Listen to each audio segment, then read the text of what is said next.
ফাঁসির কন্ডেম ছেলে যে খাবারটা দেয় আমি তো দেখেছি 3 বছর। আমি সাধারণ মামলার আসামি, অথচ আমার 3টা বছর রেখেছে ফাঁসির কন্ডেম সেলের ভেতরে, যোগাযোগ বিচ্ছিন্ন। এত বড় অফিসার শুধু আমি না, মাওলানা মামুনুল হক থেকে শুরু করে যতগুলো আলেম আমরা ছিলাম, প্রত্যেকের সাথে, বিশেষ করে আমাদের এই 2 জনের সাথে বেশি। আমাদের এক জায়গায় যেতে দেয় না, একটু কথা বলতে দেয় না। কেউ যদি আমাদের কাছে আসে, কারারক্ষী দিয়ে পাহারা দেয় যে ওর কাছে যেন কেউ না যায়, আবার সিসি ক্যামেরা দিয়ে রাখে। কেন এমন কড়াকড়ি করলেন? কি হলো আপনার? মাজায় দড়ি দিয়ে, হাতে ব্যান্ডেজ লাগিয়ে, হ্যান্ডকাফ লাগিয়ে, ডান্ডা বেরি পরিয়ে যখন আদালতের সামনে দিয়ে নিয়ে যেত, মনে হচ্ছে গরু নিয়ে যাচ্ছে। বাংলার মুসলমানেরা, আমি আর যাই করি না কেন, আমার তো মনে হয় আমার নামের আগে একটা আলেম শব্দ লেখা আছে। এই কথা বলছে না কেন? এমনকি আমি একেবারে অপরিচিত না। এদেশে যদি 100 জন মানুষ পরিচিত থাকে, সবাই চেনে থাকে, তার ভেতরে হামজা একজন। রাস্তা দিয়ে আসলে মায়ের কোলে বসে বসে হামজা হুজুর যাচ্ছে, তার মানে পেটের ভেতর থেকে শুনে আসতেছে হামজা নামে একজন আছে। ওরা জানতো না। ওরা জানার পরেও মানুষগুলো যে আচরণ করেছে, আমাকে যতই বলেন মাফ করে দেন না, আমি মাফ করব না। আমি মাফ করে দিলে আমার স্ত্রীর 3টা বছর আপনি নষ্ট করিয়েছেন। আমার 2টা মেয়ে, ছোটটা আমার এখনো পর্যন্ত চেনে না। কি দুঃখ আমার মনে। ও মনে করে যে এরকম বহু হুজুরে 3 বছরে আমার বাড়িতে এসেছে দেখা করার জন্য, এইটা ওই রকমই একটা হুজুর। গত বর্ষদিন আমার মামলার হাজিরা ছিল। জজ সাহেব যতগুলো মামলা ছিল সব ঢিসমিস করে দিয়েছে, বলে এই মামলার কোনো বিচার করা যায়।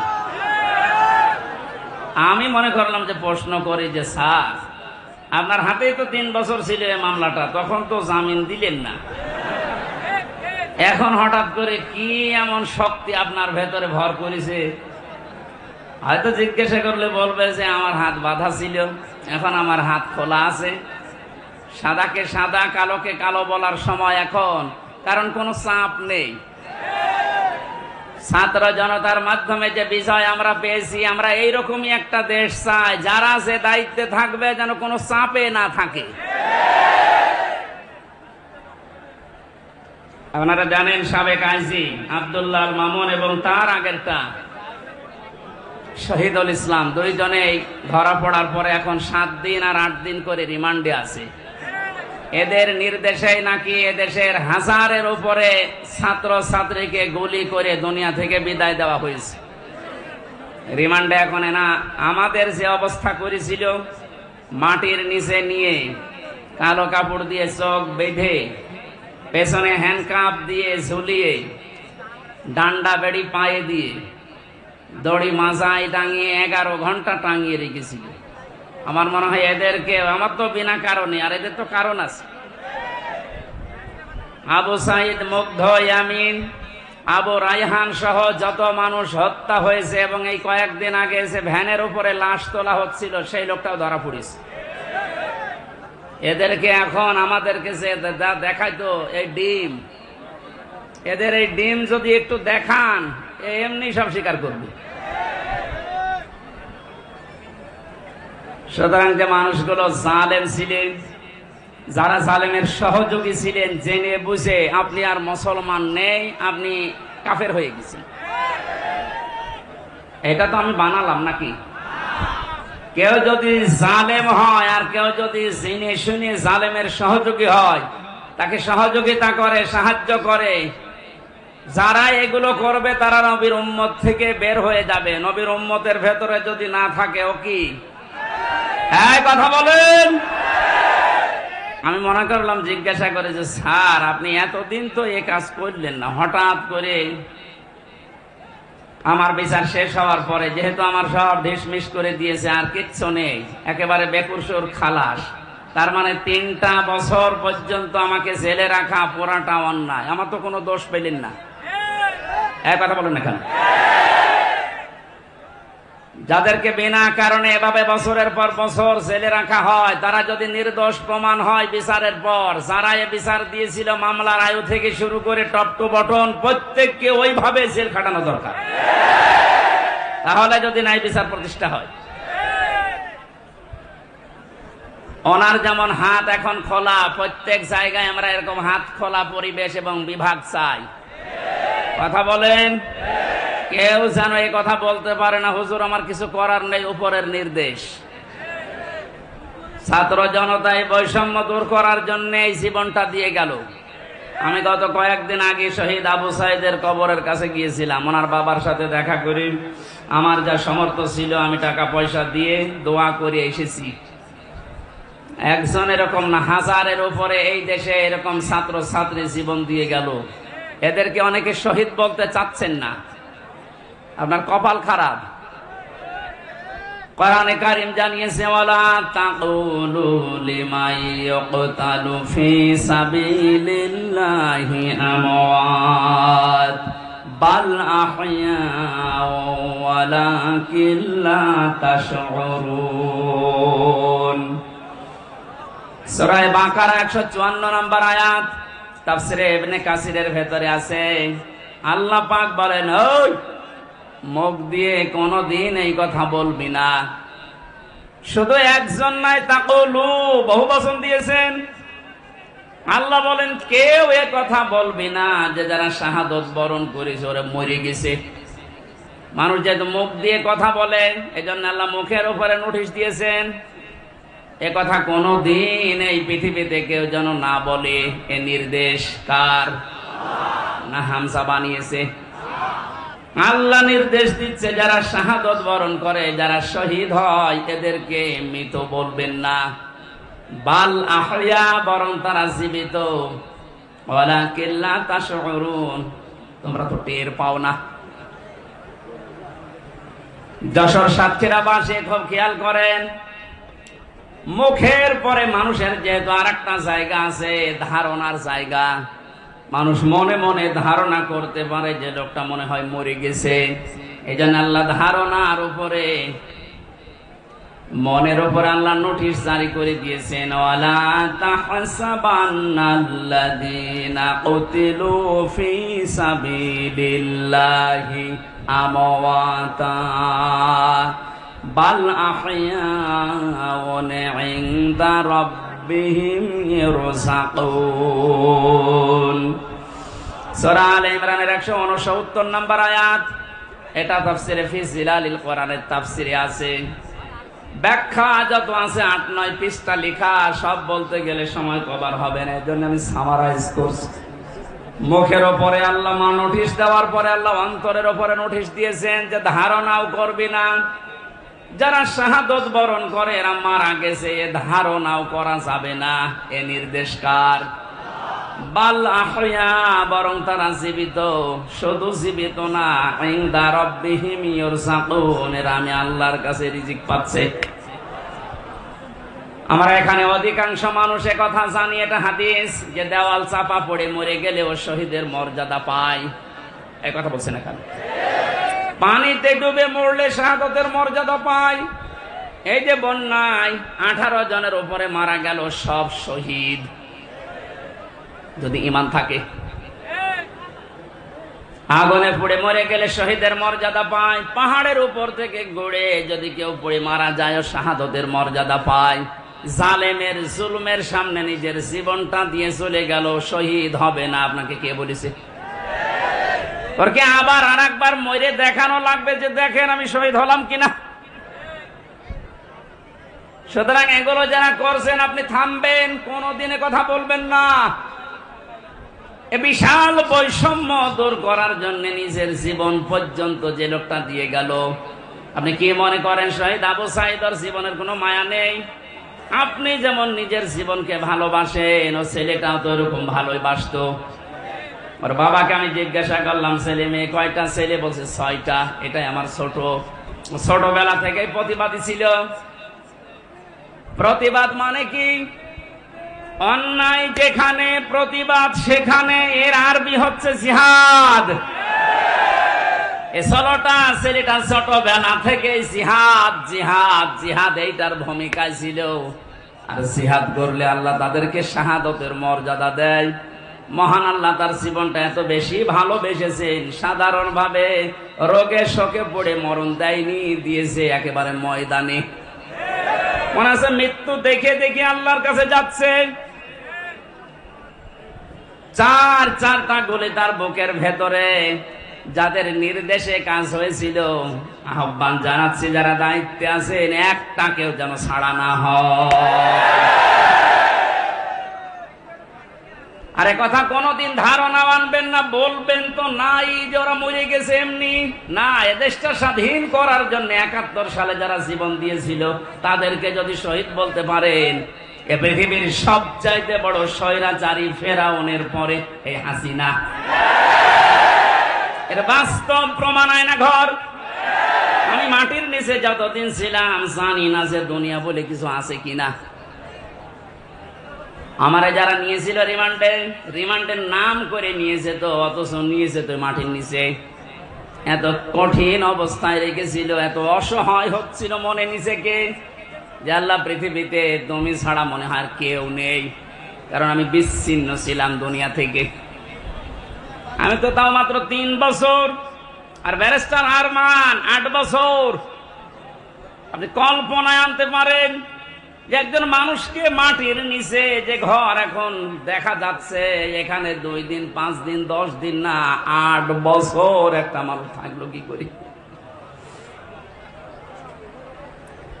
এটা টুরিস্ট প্যালেস হিসাবে আমার মনে হয় যারা দায়িত্বে আছে অন্তর্বর্তীকালীন সরকারের, তাদের উচিত হবে এটা রেখে দেওয়া। তামাম দুনিয়ার মানুষ সেটা আসবে, দেখবে আর বুঝবে যে বাংলাদেশে একটা জালেম ছিল। এর সাথে যারা জড়িত প্রত্যেকের ওইভাবে করে শাস্তি দেওয়া দরকার। অনেকে বলছে না মাফ করে দেন না, মাফ করার কোনো বিষয় এখানে নেই। কিসের মাপ? আপনি তো ওই জায়গায় পড়েননি। তাই কোরআনে কারীম জানিয়েছে, ওয়াইন আকাবতুম ফাআকিবু বিমিসলি মা উকিবতুম বি। তোমার উপরে যতটুকু অত্যাচার করা হয়, তুমি যদি প্রতিশোধ হিসাবে অতটুকু নাও, তবে কোনো দোষ নেই। আমি নিরপরাধের পরও যা করেছে, যেহেতু নিরপরাধ আমি প্রমাণ হয়ে গেছি গত পরশুদিন। কথা বলেন না কেন? গত পরশুদিন আমি তো প্রমাণ হয়ে গেছি যে আমার কোনো দোষ নেই। এই জন্য তো আদালত বেকসুর খালাস দিয়েছে। তাহলে যারা এর সাথে জড়িত টপটপটন, আমার কিন্তু কোনো সাধারণ মানুষ মামলার বাদী ছিল না, মামলার বাদী ছিল হাসিনা। ও জেনে শুনে কাজ করেছে। আমার মতো 1 জন 2 জন না, হাজার হাজার আলেম আমার সাথে জেলখানায় সারা বাংলাদেশে। আমি গণনা পেয়েছিলাম, আমার সাথে প্রায় 120 জনের উপরে ছিল, সারা দেশে মিলে কয়েক হাজার। জানা শোনার পরে যারা ভুল করে অবশ্যই তারা অপরাধী, আর অপরাধীর শাস্তি হবে মাস্ট বি। এই জন্য অপরাধগুলোর সাথে যারা জড়িত আছেন, আমি নিজেরটা যেহেতু ভুক্তভোগী, আমারটা বলছি, আমি তো নিরপরাধ প্রমাণ হয়েছে দেশের আদালতে। সুতরাং যারা জড়িত আমার মামলার আইওয়াই মিজান থেকে শুরু করে প্রত্যেকের আমি এইরকম 3 বছর জেল চাই। এমনকি আমারে ধরার পরে আমার বাবার কাছ থেকে ওরা বিনা কারণে বলেছে 10 লাখ টাকা দেন, নয়তো 50টা মামলা দেব। বাবা আমার গ্রাম্য মানুষ, ভয়তে 8 লাখ দিয়ে দিয়েছে। আমি গতকালকে আমার মামলার আয়ুরে কল দিয়েছিলাম। আগে ওরে আমি স্যার বলতাম, আর কানকে দেখছি কান্না কাটি করে বলছে, স্যার কি করা লাগবে বলে। কি করা লাগবে মানে আমার 8 লাখ টাকা ফেরত দে। কারণ এখন তো আমার কোনো দড়ি নেই, সব শেষ। শুধু আমার মামলা না, এদেশে যত মানুষকে বিনা কারণে আজ বন্দি ঘরে, আয়না ঘরে, জেলখানায় আটক রাখা হয়েছে, এদের সাথে যারা জড়িত কিছুই তো প্রমাণ করতে আপনি পারবেন না। এদেশের 18 কোটি মানুষ যদি মাফ করে দেয় আপনাকে, কোরআন আমার সামনে ব্যারিস্টার আরমানের স্ত্রী আপনারে মাফ করবে না। আমান আজমি কালকে লাইভ করেছেন সংবাদ সম্মেলনে, যা করেছেন তার সাথে পৃথিবীর ইতিহাস পাল্টিয়ে ফেলেছেন। এই জন্য আল্লাহ জালেমদের এত কঠিন এবং করুণ এবং ভয়ঙ্কর পরিণতি নিয়ে আসে। কালকে আদালত থেকে বের হওয়ার সময় দেখলাম হাজী সেলিম হাও মাও করে কাঁদছে। এজলাস আমি কিছু জানি না, কথা মুখ দিয়ে ভালো বের হয় না। নৌকা বলতে কি নৌকা বলে, নৌকা বলতে পারে না। কি হইল বলেন তো? জালেমের যতগুলো হত্যা মামলা, তার একটার যদি রায় হয় হত্যা মামলার, তে ফাঁসি হবে তার। অথচ বয়স চাই, এই বয়সে যে চরিত্র এখন দেখা যাচ্ছে, আমার মনে হয় এটা মুখে আনতেও আমার ঘৃণা করে। মানুষ এত নিচে নামে কি করে? এই যুবক মানুষে যদি একটু উল্টা পাল্টা করে তো মেনে নেওয়া যায়। 80 বছর বয়স, ওর শরীর চলে না, আর কি করছে? ওর দৃশ্য দেখে শয়তান মাঝে মাঝে হাসে, আল্লাহ তুমি আমারে শয়তান বানিয়েছো।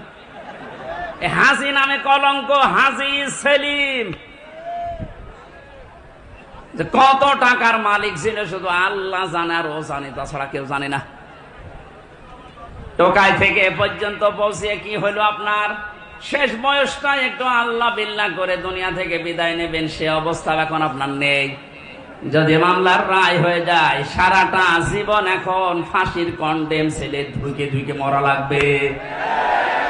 আর ফাঁসির কন্ডেম ছেলে যে খাবারটা দেন তো দেখেছি 3 বছর। আমি সাধারণ মামলার আসামি, অথচ আমার 3টা বছর রেখেছে ফাঁসির কন্ডেম সেলের ভেতরে, যোগাযোগ বিচ্ছিন্ন। এত বড় অফিসার শুধু আমি না, মাওলানা মামুনুল হক থেকে শুরু করে যতগুলো আলেম আমরা ছিলাম, প্রত্যেকের সাথে, বিশেষ করে আমাদের এই 2 জনের সাথে বেশি, আমাদের এক জায়গায় যেতে দেয় না, একটু কথা বলতে দেয় না। কেউ যদি আমাদের কাছে আসে, কারারক্ষী দিয়ে পাহারা দেয় যে ওর কাছে যেন কেউ না যায়, আবার সিসি ক্যামেরা দিয়ে রাখে। কেন এমন কড়াকড়ি করলেন? কি হলো আপনার? মাজায় দড়ি দিয়ে, হাতে ব্যান্ডেজ লাগিয়ে, হ্যান্ডকাপ লাগিয়ে, ডান্ডা বেরি পরিয়ে যখন আদালতের সামনে দিয়ে নিয়ে যেত, মনে হচ্ছে গরু নিয়ে যাচ্ছে। বাংলার মুসলমানেরা, আমি আর যাই করি না কেন, আমার তো মনে হয় আমার নামের আগে একটা আলেম শব্দ লেখা আছে। এই কথা বলছে না কেন? এমনকি আমি একেবারে অপরিচিত না। এদেশে যদি 100 জন মানুষ পরিচিত থাকে, সবাই চেনে থাকে, তার ভেতরে হামজা একজন। রাস্তা দিয়ে আসলে মায়ের কোলে বসে বসে হামজা হুজুর যাচ্ছে, তার মানে পেটের ভেতর থেকে শুনে আসতেছে হামজা নামে একজন আছে। ওরা জানতো না, ওরা জানার পরেও মানুষগুলো যে আচরণ করেছে, আমাকে যতই বলেন মাফ করে দেন না, আমি মাফ করব না। আমি মাফ করে দিলে আমার স্ত্রীর 3টা বছর আপনি নষ্ট করিয়েছেন, আমার 2টা মেয়ে, ছোটটা আমার এখনো পর্যন্ত চেনে না। কি দুঃখ আমার মনে। ও মনে করে যে এরকম বহু হুজুরে 3 বছরে আমার বাড়িতে এসেছে দেখা করার জন্য, এইটা ওই রকমই একটা হুজুর। জেলখানা থেকে বেরিয়ে যেদিন বাড়িতে এসেছি, আমার বলছে হুজুর আপনি আমাদের বাড়িতে আসেন, চলো। এখন আমাকে ডাকে না, কাছেও আসে না। আমার সাথে যা যা করেছেন, আমি চাই প্রতিটি জালেমের সাথে যেন আল্লাহ এইরকম এই দেশে করে। এগুলো যদি না করে ছেড়ে দেন, তাহলে জুলুম আবার আসবে। আর এগুলোর বিচার যদি হয়, জালেমদের এই দৌরাত্ম থেমে যাবে। আল্লাহ রাব্বুল আলামিন জানিয়েছেন, জালেমদের সবচাইতে ভয়ঙ্কর পরিণতি, ইন্নামাস সাবিলু আলাল্লাযীনা ইয়াযলিমুনান নাস। সূরা শূরা 25 নম্বর পারার 6 নম্বর পৃষ্ঠা 13 নম্বর লাইনের 42 নম্বর আয়াত। এটা তাফহিমুল কোরআনে আছে, ব্যাখ্যাটা আমি খুব ভালো করে দেখেছি। এই জামানার মুসাদ্দিদ সাজ্জাদ আবুল আলা মাউদুদী রাহমাতুল্লাহ আলাইহি এত সুন্দর করে আয়াতটার ব্যাখ্যা লিখেছেন, আমি পড়লে আমার কাছে আশ্চর্য লাগে আয়াতটা। আল্লাহ পাক বলেন, এই পৃথিবীর ময়দানে জালেমদের দৌরাত্ম যাই হোক না কেন, দুনিয়া একদিন তো শেষ হবে। মরণের পরে আমি আল্লাহ নিজে জালেমদের বিরুদ্ধে নিজে মামলা দায়ের করব। এদেশে 15 বছর যারা ছিল, পৃথিবী এখন প্রমাণ পেয়েছে অন্তত আয়না ঘরের মাধ্যমে যে এরা জালেম ছিল। জালেমদের বিরুদ্ধে মামলা হামজার না আল্লাহর? এই কথা বলুন। এটা নির্দ্বিধায় এখন বলতে পারি এদেশের দায়িত্বে যারা ছিল, বিশেষ করে 1734 জন মানুষ, একেবারে ওই উপর থেকে শুরু করে, আমি নিস্টার বললাম না, এ পর্যন্ত 1734 জন মানুষ দায়িত্ব পালন করেছে মেন জায়গায়। এই 1734 জন প্রত্যেকেই জালেম এবং জালেমের সহযোগী। এরা সব হামজার মামলার আসামি। কার? বলেন বলেন। আল্লাহর মামলার আসামি, যিনি নিজে রায় দেবেন, নিজে বিচারপতি, তিনি বাদী। যে মামলার বাদী যত কঠিন হয়, শক্ত হয়, মামলা কিন্তু এরকম ঝামেলায় পড়ে। আমি তো বলেছিলাম আমার মামলা যদি রবিউল জাহাঙ্গীর স্যারের মতো এইরকম মানুষকেও মামলা দিত, টাকা পয়সা দিয়ে কবে আমি বের হয়ে চলে আসতাম। কিন্তু এমন মানুষ মামলা দিয়েছে, টাকা তো খাবে না, কারণ টাকা খেতে খেতে আর জায়গা নেই। তার পিয়নেরই 400 কোটি টাকা। কথা বলছে না, আমার কাছে আর কয় টাকা খাবে? এই জন্য সিএমএম কোর্ট, জজ কোর্ট, হাইকোর্ট মিলিয়ে আমার মামলাটা 30 থেকে 31 বার উঠেছে, এরপরও জামিন হবে না। বলেন তো কোথায় পৌঁছিয়েছে বিচার ব্যবস্থা? একটা মূল্য চুরি মামলা। মূল্য চুরি না, মূল্য চুরি করলে একটা অপরাধ হয়, আর আমার যে কিচ্ছু জানি না ওই বিষয়ে। কোন পাগল ছাগল নাকি একটা কাঁচি, ধান কাটা কাঁচি নিয়ে গেছে সংসদ ভাঙার জন্য। ওরে কালকে হাজির করেছিল কোর্টে, আমার পাশে দাঁড়িয়ে, ওই আমার চেনো? না। আমার নাম বললে কি করে? বস আমারে বলতে বলিস। জজ সাহেব যে হাসছিল কালকে পরশুদিন, একেবারে খালাস দিয়েছে এমনি না। বলছে আমি কি দেখে বিচার করবে মামলার? কোন মাল ম্যাটারেস নেই, যা সব শেষ করে দিলাম, মামলা বলতে আর কিচ্ছু নেই। অথচ কয়েকদিন আগে সিঙ্গাপুর গিয়েছিলাম, এদেশের জালেম যারা ওই দেশে এখন আশ্রয় নিয়েছে, ওরা ওই দেশের মন্ত্রণালয়ের কাছে, পররাষ্ট্র মন্ত্রণালয়ে যারা দায়িত্বে আছে ওদের কাছে নালিশ দিয়েছে হামজার নামে, যে ওর মামলা আছে বাংলাদেশে আর ওই এই দেশে আছে। কথা বললো কি করে? শয়তানি করার জায়গায় দেশে আর পাচ্ছে না, এখন বাইরে শয়তানি করছে। মামলা যেহেতু পরশুদিন মিটে গেছে, ওইটা এখন আমি পররাষ্ট্র মন্ত্রণালয়ের মাধ্যমেও ইংলিশে ভার্সন করে আমি পাঠাচ্ছি। এবার নেন ঠেলা। যারা উল্টা নালিশ দিয়েছিলেন, দেখবে যে না এ তো বেকসুর খালাস পেয়েছে, আদালত একেবারে সব জেনে শুনে খালাস দিয়েছে, তো নির্ভেজাল মুক্ত, এর কোনো দোষ নেই। যারা এই দোষ দেওয়ার জন্য ওই দেশে নালিশ দিয়েছে, তারা এবার বিপদে পড়বে না? যে এই দেশে আর থাকতে পারেনি, পালিয়েছে, ওই দেশেও আর পারবে না, আবার আসবে কুকুরের মতো পিটিয়ে মানুষ মেরে ফেলবে। তাই ঠিক আছে ভাই। সাতক্ষীরাবাসী এই জন্য মাজলুমের দোয়া, বরদোয়া থেকে আমাদের বেঁচে থাকা দরকার। জালেমদের পরিণতি এত কঠিন এবং ভয়ঙ্কর, আল্লাহ নিজে যেহেতু মামলা দিচ্ছেন, যারা জালিম, এই জালিমদের পক্ষে থাকলে, সাহায্য করলে, সহযোগিতা করলে যেহেতু ঈমান নষ্ট হয়ে যায়, নবীর উম্মত থেকে বের হয়ে যায়। এখনো পর্যন্ত যারা এই জালেমদের পক্ষে সমর্থন জানাচ্ছেন, স্ট্যাটাস দিচ্ছেন, ভিডিও কলে কথা বলছে আপা ভয় পাবেন না, আপনি ভয় পেলে আমরা ঘাবড়িয়ে যাই। কত বড় শয়তান!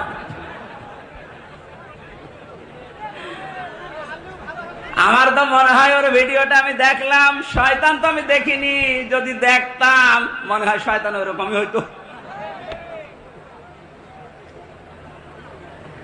এখনো পর্যন্ত যদি জালেমের কেউ সাপোর্ট করেন, এখানে কেউ থাকেন, আপনি তাওবা করেন নাই তো আপনিও বেঈমান হয়ে মরবেন। সুতরাং জালেমরা যা ভেবেছিল যে আমরা ক্ষমতা পেয়েছি, মনে হয় আল্লাহ আমারে দয়া করে দিয়েছে। আমারে যখন প্রথম সে 11 সালে 10 সালে গ্রেফতার করে, আমি সুদের বিরুদ্ধে কথা বলেছিলাম, তাই মসজিদ থেকে ধরে নিয়ে গেল যে উনি শিবির করে, শিবিরের ক্যাডার, রক কেটে বেড়ায়। আমার ওসি সাহেব নিয়ে গেল, প্রথমে সেই আয়াতটা ধরছে যে কুলিল্লাহুম্মা মালিকাল মুলকি তুতিল মুলকা মান তাশা ওয়া তানজিউল মুলকা মিম্মান তাশা ইলা আখির আয়াত। উনি টেবিলের নিচে এভাবে খাতা রেখে বাংলায় লিখে নিয়েছে, আমার সামনে বসিয়ে বলছে, হুজুর এই আয়াতটার বাংলা বলেন তো। ঠিক আছে বলছি। আল্লাহ পাক বলেন, যাকে ইচ্ছা আমি ক্ষমতা দেই, যাকে ইচ্ছা ক্ষমতা থেকে নামিয়ে দেই। এতটুকু বলার পরে বলছো, হুজুর দাঁড়ান, যা বললেন এটা ঠিক আছে, হ্যাঁ এটাই তো কোরআনের অর্থ। হাসিনাকে আল্লাহ ক্ষমতায় বসিয়ে রেখেছে, এটা আল্লাহ রেখেছে, আপনারা ঝামেলা করেন কেন? কোথায় টান দিয়েছে দেখেছে, কত বড় মুফাসসির।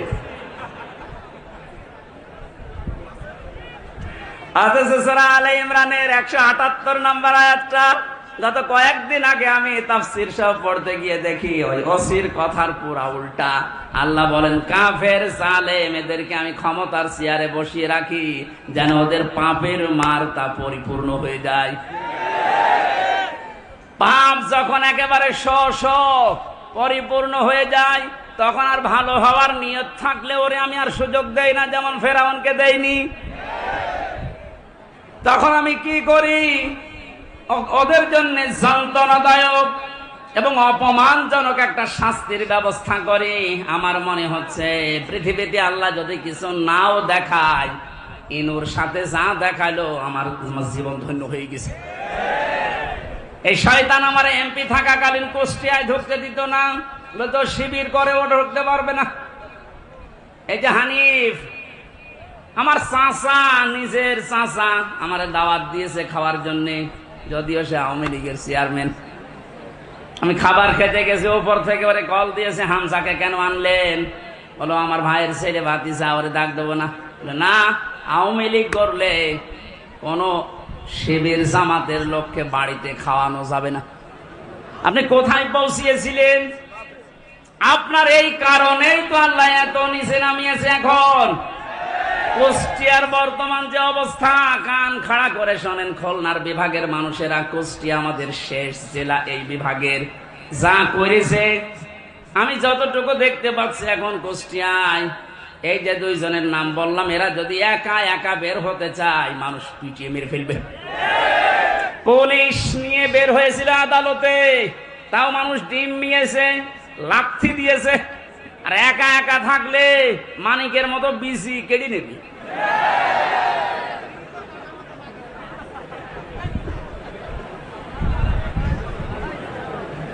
এখানে জালেমদের কিন্তু পরিণতি খুব খারাপ। তারা আল্লাহর মামলার আসামি, তাদের দুনিয়াও শেষ, আখিরাতও শেষ। এক কথা বলেন না কেন? দুনিয়া শেষ কেন? আল্লাহু লা ইয়াহদিল কওমাজ জালিমিন, জালেমদেরকে আল্লাহ পথ দেখাচ্ছে না, দেখাবেও না।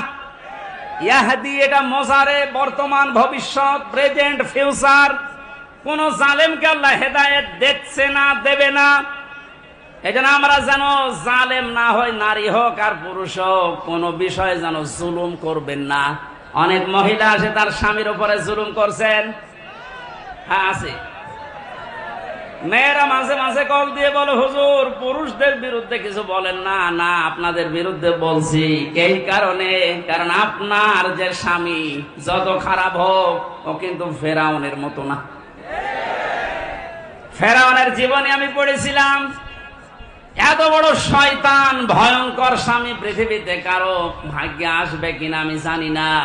নিজের স্ত্রী আসিয়ার হাতের ভেতরে ব্রেক লাগিয়েছে, পায়ের ভেতরে শলাকা লাগিয়েছে, মাথার উপরে গরম তেল ঢেলে দিচ্ছে শুধু ইসলামের কারণে।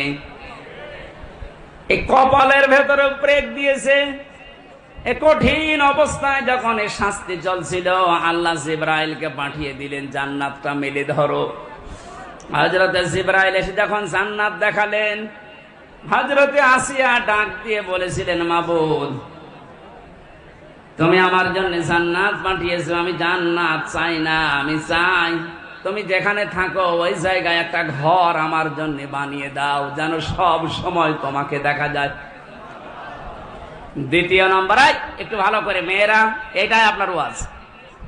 দ্বিতীয় নম্বর তিনি বলেছিলেন, ওয়ানাজ্জিনি মিন ফিরআউনা ওয়া আমালিহি ওয়ানাজ্জিনি মিনাল কওমিজ জালিমিন। সূরা তাহরিমের 12 নম্বর আয়াত। হযরতে আসিয়া বলেছিলেন, মাবুদ, আমার স্বামী আমার উপর যে অত্যাচার জুলুম করছে, লোকজন দিয়ে নিজেও দেখতেছে, তুমি এই জুলুম অত্যাচার থেকে আমাকে বাঁচাও, কিন্তু আমার স্বামীর উপরে তুমি গজব দিও না। ও বাংলার মা বোনেরা, আমি আপনাদেরকে ভালোবাসি, কারণ যে 4টা কারণ না মানলে মেয়েরা জাহান্নামে যাবে, তার 3 নম্বরে এইটা। স্বামী যাদের আছে, এই মানুষগুলোকে যারা জায়েজ পন্থায় খুশি করতে পারে না, ওই মেয়ে লোক নামাজ রোজা হজ যাকাত করলেও জাহান্নামী। অনেকে এটা হয়তো বোঝেন না, বা বোঝার পরও না জেনে না বুঝে ভুল করছেন। আপনাকে আমি থামার জন্য বলছি, এই পৃথিবীতে সবচাইতে বড় মেহমান আপনার জন্য আপনার স্বামী। আমি যে উদাহরণ দিলাম যে এই মহিলার মতো এত বড় ভয়ঙ্কর স্বামী দুনিয়ায় কারণে যশোর, খুলনা, বাগেরহাট, এ সাতক্ষীরা তো নেই। না না, এত বড় খারাপ স্বামী আছে কার? আছে মানে আপনি কি ওইরকম নাকি?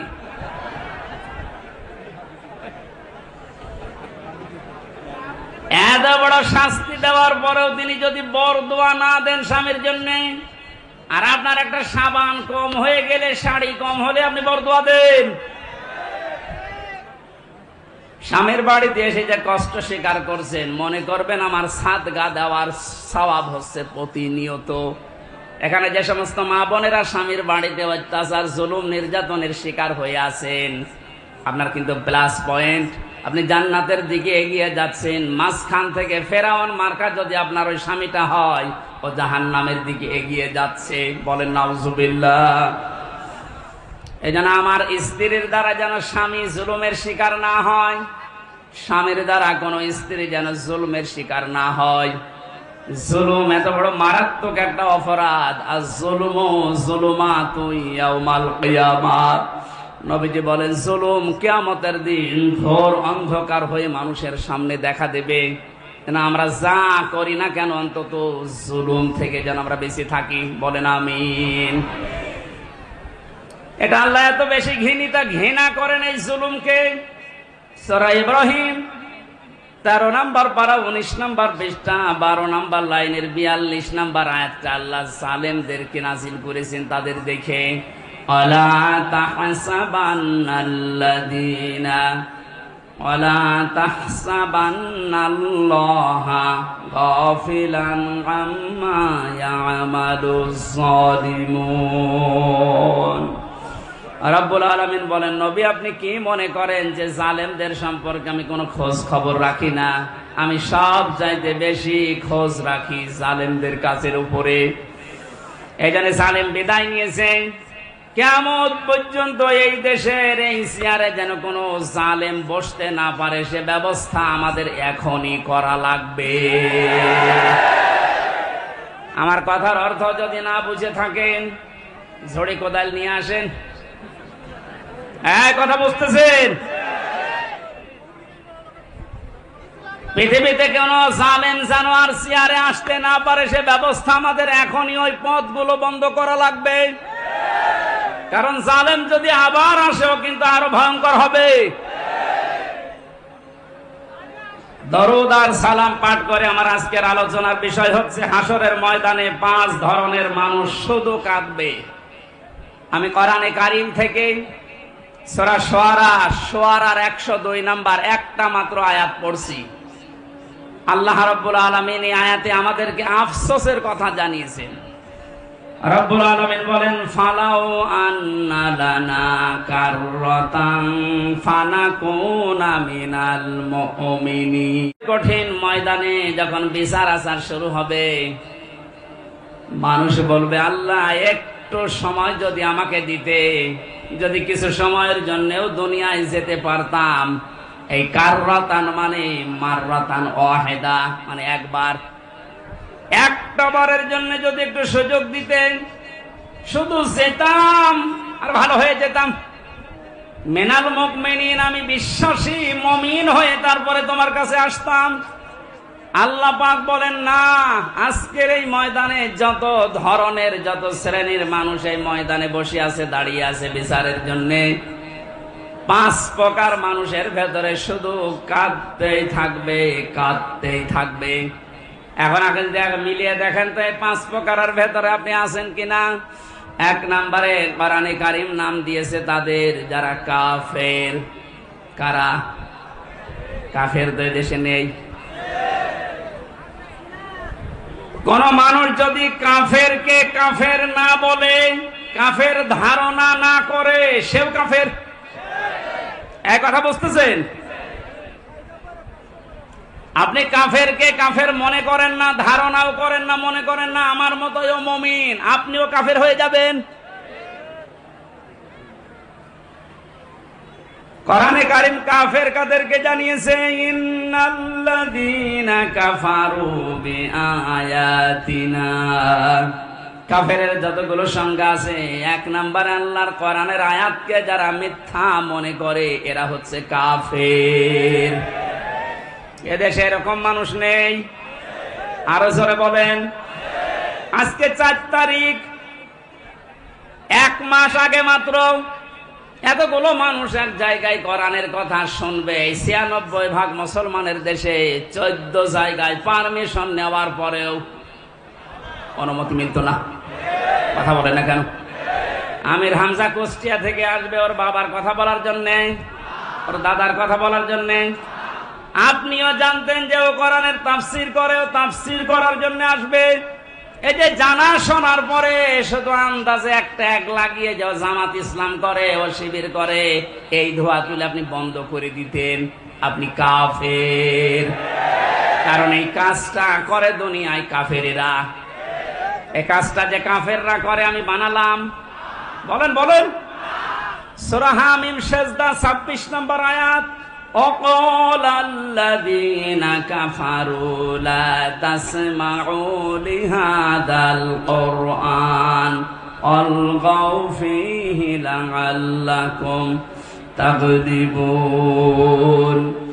রব্বুল আলামিন বলেন, কাফেররা সিদ্ধান্ত নিয়েছিল 1500 বছর আগে, সব চলতে দাও দুনিয়াতে, কোরআন যেন না চলে। 15 বছর এইটা সিদ্ধান্ত চলছিল যে সব চলতে দাও, 12 মাসে 13 পূজা না 14 পূজা হোক, অসুবিধা নেই। কোন অনুষ্ঠানে বাধা দিয়েছেন আপনি বলেন? না, শুধু একটা অনুষ্ঠানে বাধা ছিল, কোরআনের। বলেন বলেন। এ কাজ কাদের? কাফেরদের। কাদের?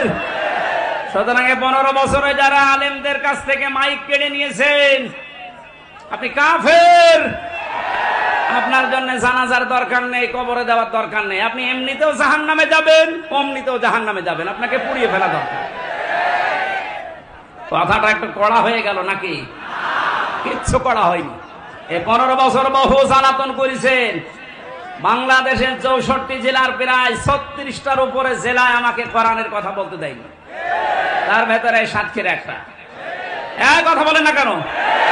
বহুবার এসে এসে সেই কুষ্টিয়া থেকে এখান থেকে আবার ফেরত দিয়েছে রাত 10টায়, 9টায়, 11টায়। যান, হবে না। কেন? কোনো দোষ নেই। কোরআনের কথা বলতে যারা বাধা দেয়, আল্লাহ বললেন এরা কাফের, আর আপনি কাফের মনে করেন না, আপনিও কাফের। আর কিয়ামতে সবচাইতে বেশি কাঁদবে কারা? এরকম কাফের যদি সাতক্ষীরায় থাকেন, মুসলমান হন। আমি পরশুদিন একটা মুসলমান বানিয়েছি গাইবান্ধায়। না, ও আসলে হিন্দু। যারা বাধা দেয় কোরআনে, এরা হিন্দুর চাইতেও খারাপ।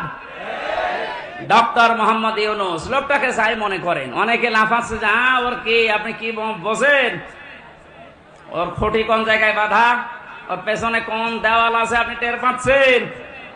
বিভিন্ন ইস্যু তৈরি করে মাঠে ময়দানে নামেন আর বাড়ি ঘেরাও করবো, বাড়ি ঘেরাও করবো। আরে ভাই, ইউনূস কি আপনি এখনো টের পাননি? আমার এই যে মোবাইলটা কালকে আদালত দিয়েছে 3 বছর পরে, এ মোবাইলে যদি কল আসে, সর্বোচ্চ তারেক জিয়ার পিএস অপু ভাই থেকে কল আসবে, এর চাইতে উপর থেকে আর আসবে না। উনি আমার সাথে 3 বছর জেলে ছিল, একটা পরিচয় আছে। তারেক জিয়ার পিএস অপু, নাম শোনেননি? উনি হয়তো কল দিতে পারে, খুব ভালোবাসে আমারে। আর ডাক্তার ইউনূসের মোবাইলে কল আসে একেবারে বারাক ওবামা, জো বাইডেন থেকে, শি জিনপিং থেকে।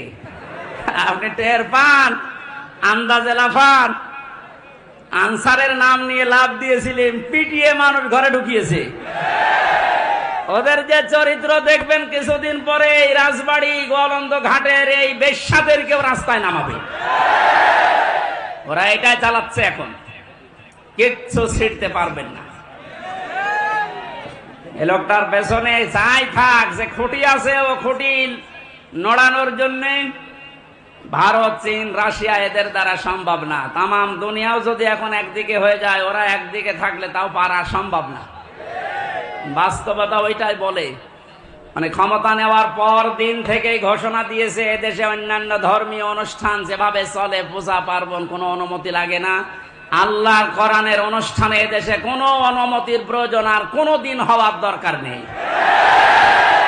ওনার জীবনে কি আছে না আছে আমি জানি না। আল্লাহ যদি ওনাকে মাফ নাও করে, এই কথাটার কারণে আশা করছি মাফ করে দেবে। যে লোকটা কোরআনে কারিম এভাবে ওপেন করে দিতে পারে, যারা উন্নয়নের রোল মডেল করছিল, কি করেছিল তারা?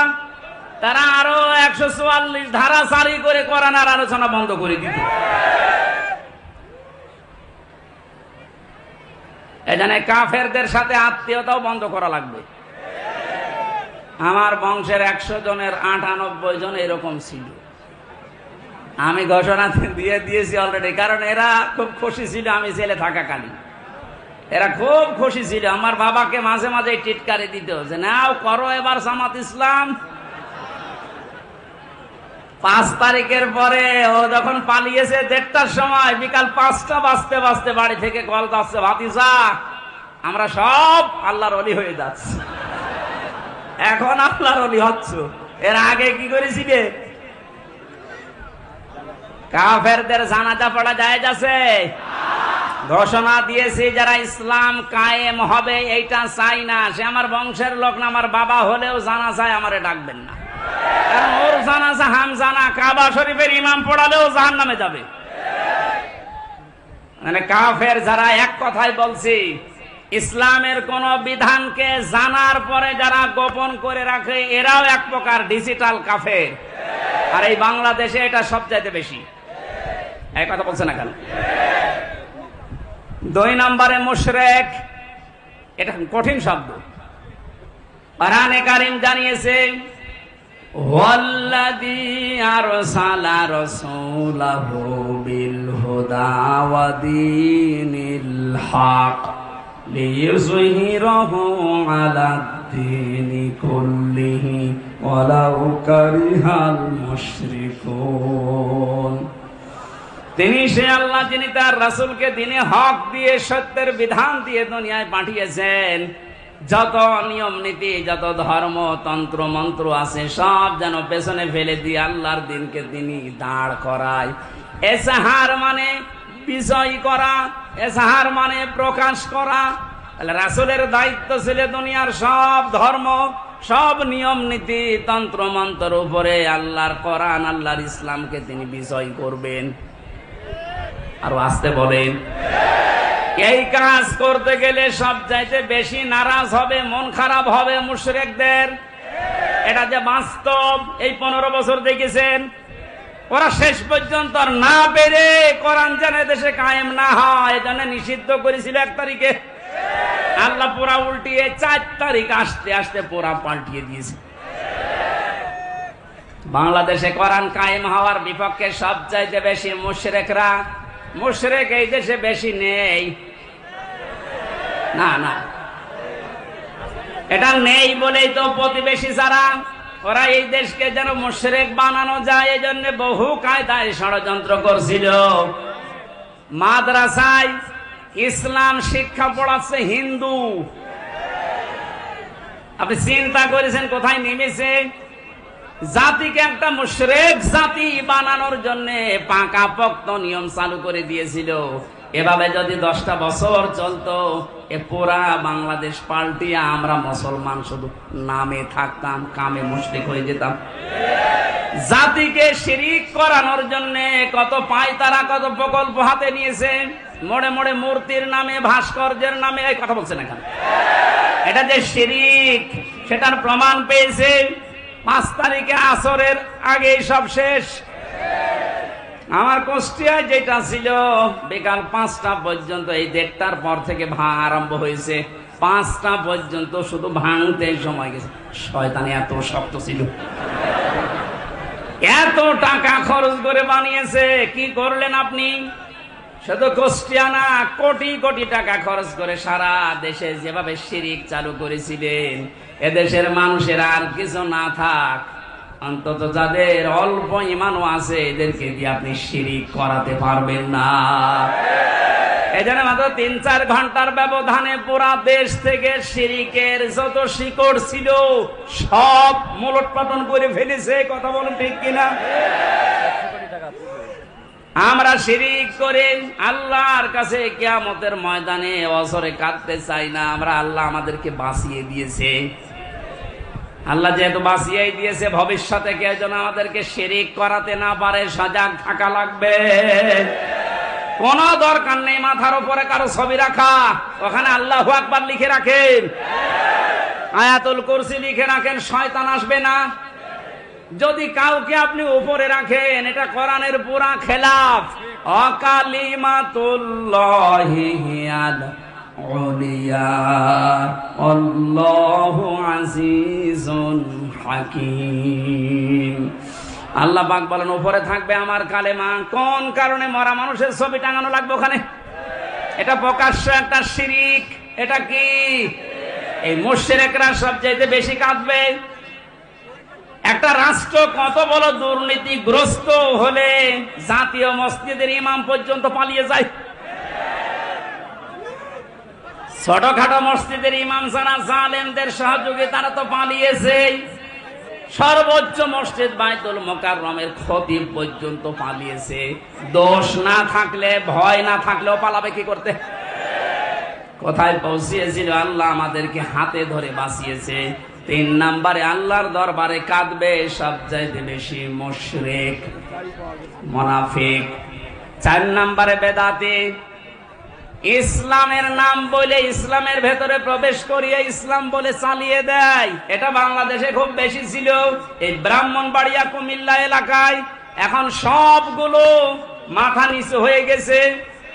বিশেষ করে চট্টগ্রাম এলাকায় যে নূরে বাংলা, ইংলিশ বাংলা, জাঙ্গি হুজুর নাম শোনেননি? প্রকাশ্য বেদাত চালু করেছিল। কবরের পাশে যে বলতো, হে খাজা, ও আল্লাহর ওলি, আপনার কাছে পরীক্ষার্থীরা এসেছে, একটু দোয়া করে দেন।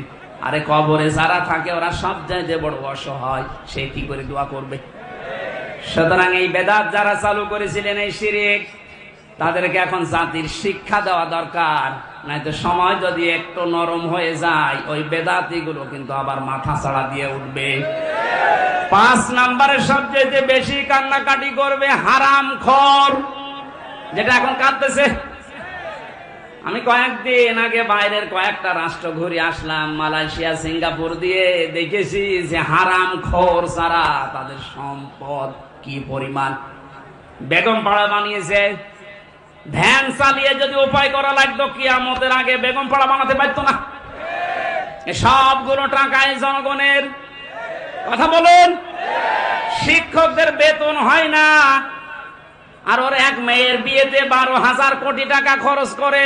ওর মুখে মারবেন না কোন জায়গায় মারবেন? হারামখোর যারা, থামেন। কি করবেন? হারাম উপায় করে হাসি সেলিমের দিকে তাকান, দরবেশের দিকে তাকান। টাকা কম ছিল ওর, কিন্তু সব টাকা এই দরবেশের। হারাম, হারাম এবং হারাম। কিচ্ছু নিয়ে যেতে পারবেন না হারাম উপায়কারী যারা। যেহেতু বর্ডার এলাকার মানুষ আপনারা, এই এলাকায় তো আর হারাম নেই। এই পাশের মাল ওই পাশে দেয়, ওই পাশের মাল এই পাশে নিয়ে আসে। এটা চুয়াডাঙ্গার দর্শনার্থীর দায়িত্বে ছিল এমপি টগর, ওর ভাই বাবু এই কাজে জড়িত ছিল। এখান থেকে স্বর্ণ পাচার করে প্রতিবেশীকে দিয়ে দিত, আর প্রতিবেশী থেকে নিয়ে আসতো ডাল। তাও মসুরের ডাল না, ফ্যান্সি ডিল। জনগণ শাস্তিও দিয়েছে এরকম। অবৈধ ইনকাম করে যা বানিয়েছিল সব আল্লাহর রাস্তায় পুড়িয়ে দিয়েছে। এখান থেকে একটু শিক্ষা নিতে পারেন না? এত বড় বড় হারামখোর, এদেরকে যদি আল্লাহ এরকম অপমান করতে পারে, আপনি আর আমি কিচ্ছু না। কার জন্য হারাম কাজ করবেন, কার জন্য হারাম উপায় করবেন? ফামান যুহজিহা আনিন নার ওয়া উদখিলাল জান্নাতা ফাকাদ ফাজ। আল্লাহ পাক বলেন, এই পৃথিবীর ময়দানে আসল হার জিত না, আসল হার জিতের জায়গা হচ্ছে ময়দানে মাহশার, আখিরাতের ময়দান। এখানে আমি আল্লাহ যাকে জাহান্নাম থেকে মুক্ত করে জান্নাত বলে ঘোষণা দেব, এই লোকটার জীবন সফল। এই চিন্তাধারা যাদের ছিল তাদের সাথে কয়েকজনকে পেয়েছিলাম জেলখানায়। তার এক নম্বরে আমার দৃষ্টিতে ভালো মনে হয়েছে ডাক্তার শফিকুর রহমান, জামাত ইসলামের শ্রদ্ধাভাজন আমিরকে। মুরব্বী মানুষ, এর যে ইবাদত, এর যে ঈমান, এর যে তাওয়াক্কুল, আল্লাহর প্রতি ভরসা কোন পর্যায়ের এ মাথায় ধরবে না। একটা সেজদায় 45 মিনিট, 1 ঘন্টা, 1.5 ঘন্টা, 2 ঘন্টা একটা সেজদায় কাটিয়ে দিতে 65 বছর বয়স। অথচ আমার মতোই 32 বছর যুবক মানুষ 12 রাকাত নামাজ পড়তে মাত্র 1 ঘন্টা লাগে। তাও তো হাফেজ। উনি হাফেজ না, শুধু কয়েকটা সূরা তেলাওয়াত করে সেজদা দিত। এক সেজদায় 1-1.5 ঘন্টা, 2 ঘন্টায় পড়ে অজরে কাঁদতো। মাঝে মাঝে বলতো, হামজা, আল্লাহ আমাকে যদি মাফ করে দেয়, এইটাই আমার জীবনের আসল সফলতা। তারা ইখলাস থেকে আজ দলে দলে পালে পালে মানুষ ইসলামের দিকে ঝুঁকতেছে। কথা বলে না কেন? কোরআনে কারীম জানিয়েছে, ওয়ারাইতান নাসা ইয়াদখুলুনা ফি দীনিল্লাহি আফওয়াজা। হে নবী, আপনি দেখতে পাবেন দলে দলে পালে পালে মানুষ ইসলামে প্রবেশ করছে। সেই দৃশ্য যেহেতু আমরা বাংলাদেশে এখন দেখতে পাচ্ছি। আগস্টের 5 তারিখের আগের জরিপ পেয়েছিলাম, এদেশে ইসলাম কায়েম হোক, এটা চাইতো 100 জনের মাত্র 20 জন। এই যে এখন আজকে 4 তারিখ, কালকে জরিপ পেয়েছি, এই দেশে এখন 100 জনের 35 জন মানুষ চাচ্ছে যে ইসলাম কায়েম হোক। আর কিছুদিন যেতে দেন, এভাবে যদি 51 ভাগ মানুষ চায় যে দেশে ইসলাম কায়েম হোক, তখন আর কেউ বাধা দিয়ে আটকাতে পারবে না। এটা আমরা দেখতে চাই কিনা? এই চুপ করেন।